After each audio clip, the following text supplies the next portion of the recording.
Book of Job. It's a profound and very unique book in the Bible for lots of reasons. The story is set in a very obscure land that's far away from Israel, Uz.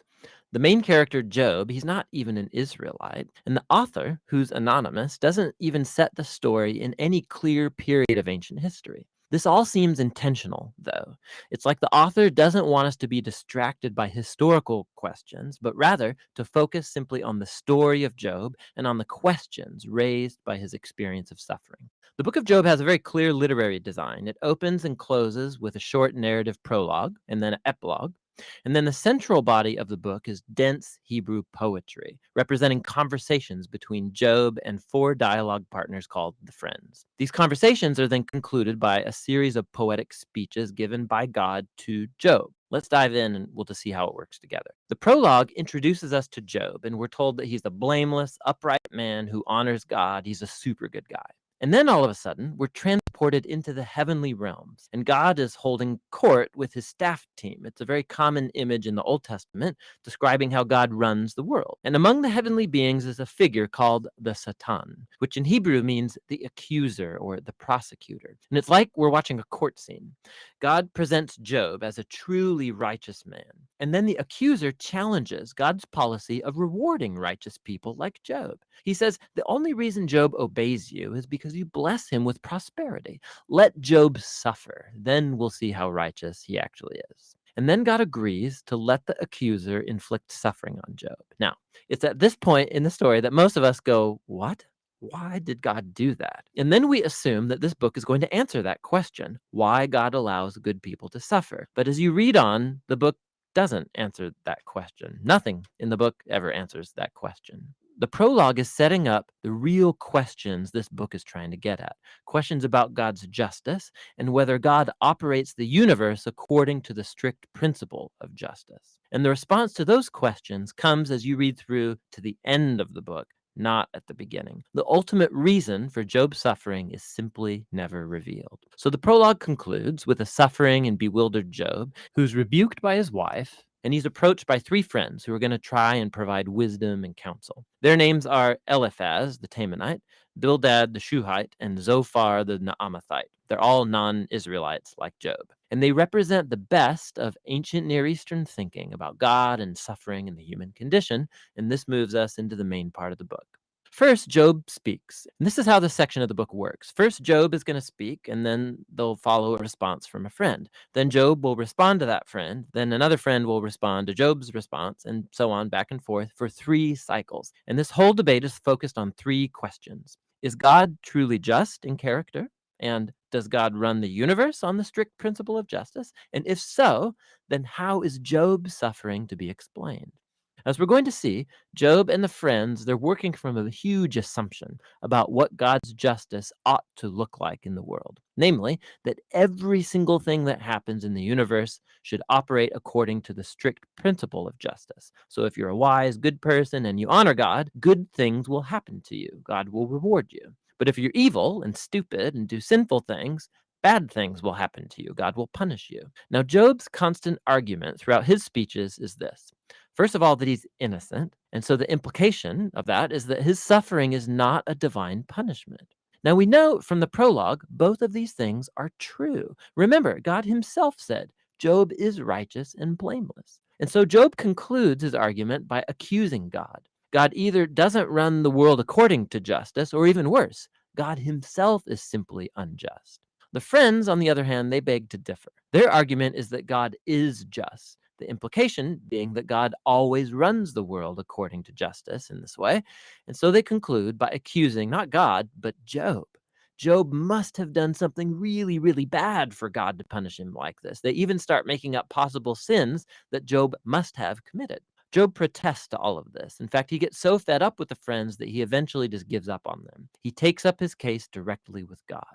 Now, something to be aware of is that Job, he's on an emotional roller coaster in these poems. He used to think that God is just, but now he can't reconcile that with his suffering. And so in some outbursts, Job, he'll accuse God of being a bully. Once he even declares that God has orchestrated all the injustice in the world. But the moment he utters that thought, he's terrified of it because he wants to hope and believe that God is truly just. Job is all over the place in this section. And so he makes one last statement of his innocence, and then he demands that God show up personally to explain himself. Now, it's at this point that a surprise friend shows up, Elihu the Buzite. Now, he's not an Israelite, but he does have a Hebrew name. And Elihu, he has the same assumption as Job and the friends. He argues that God is just, and that implies that God always operates the universe according to justice.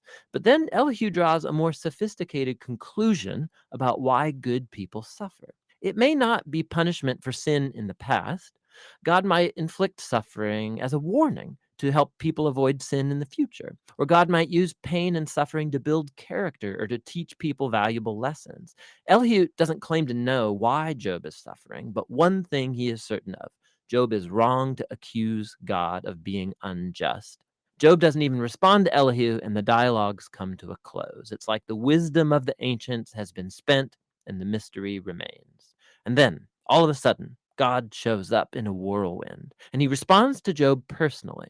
He first responds to Job's accusation that he's unjust and incompetent at running the universe. So God takes Job on a virtual tour of the universe, and he starts asking him all these questions about the order and origins of the cosmos. Was Job ever around when God architected the earth or organized the constellations? Has Job ever commanded the sunrise or controlled the weather? God has his eyes on all of these cosmic details that Job has never even conceived of. Then God starts going into detail describing the grazing habits of mountain goats and how deer give birth, or the feeding patterns of lions and wild donkeys. What's the point of all this? Remember the assumption of Job and his friends about what it looks like for God to run the world according to justice. Underneath that assumption is a deeper one: that Job and his friends have a wide enough perspective on life to make such a claim about how God ought to run the world.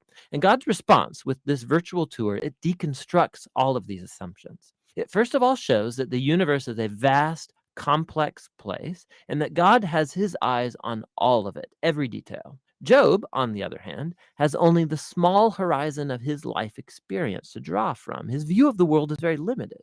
And so, what looks like divine injustice from Job's point of view needs to be seen in an infinitely larger context. Job is simply not in a position to make such a huge accusation about God. After the virtual tour, God asks Job if he would like to micromanage the world for a day, according to the strict principle of justice that Job and his friends assume, punishing every evil deed of every person at every moment with precise retribution. The fact is that carrying out justice in a world like ours, it's extremely complex. It's never black and white like Job and the friends seem to think. Which leads to God's last point. He starts describing these two fantastic creatures, Behemoth and Leviathan, which some people think are poetic depictions of a hippo and a crocodile. But more likely, they refer to well-known creatures from ancient Near Eastern mythology that are used elsewhere in the Bible as symbols of the disorder and danger that exist in God's good world. These creatures, they're not evil. God's actually quite proud of them, but they're not safe either. The point is that God's world is amazing and very good, but it's not perfect or always safe. God's world has order and beauty, but it's also wild and sometimes dangerous, just like these two fantastic creatures. And so we come back to the big question of Job's suffering. Why is there suffering in God's world? Whether it's from earthquakes or wild animals or from other humans, God doesn't explain why. What he says is that we live in an extremely complex, amazing world that at this stage, at least, is not designed to prevent suffering. And that's God's response. Job challenged God's justice. God responds that Job doesn't have sufficient knowledge about our universe to make such a claim. Job demanded a full explanation from God, and what God asked Job for is trust in his wisdom and character. And so, Job responds with humility and repentance. He apologizes for accusing God, and he acknowledges that he's overstepped his bounds. Then all of a sudden, the book concludes with a short epilogue. First, God says that the friends were wrong, that their ideas about God's justice were just too simple, not true to the complexity of the world or God's wisdom. And then God says that Job has spoken rightly about him. Now, this is surprising because it can't apply to everything Job said. I mean, we know Job drew hasty and wrong conclusions, but God still approves of Job's wrestling, how Job came honestly before God with all of his emotion and pain and simply wanted to talk to God himself. And God says that's the right way to process through all of this, through the struggle of prayer. The book concludes with Job having his health, his family, his wealth all restored, not as a reward for good behavior, but simply as a generous gift from God. And that's the end of the book. So the book of Job, it doesn't unlock the puzzle of why bad things happen to good people. Rather, it does invite us to trust God's wisdom when we do encounter suffering, rather than try and figure out the reasons for it. When we search for reasons, we tend to either simplify God like the friends, or like Job, accuse God, but based on limited evidence. And so the book is inviting us to honestly bring our pain and our grief to God and to trust that God actually cares and that he knows what he's doing. And that's what the book of Job is all about.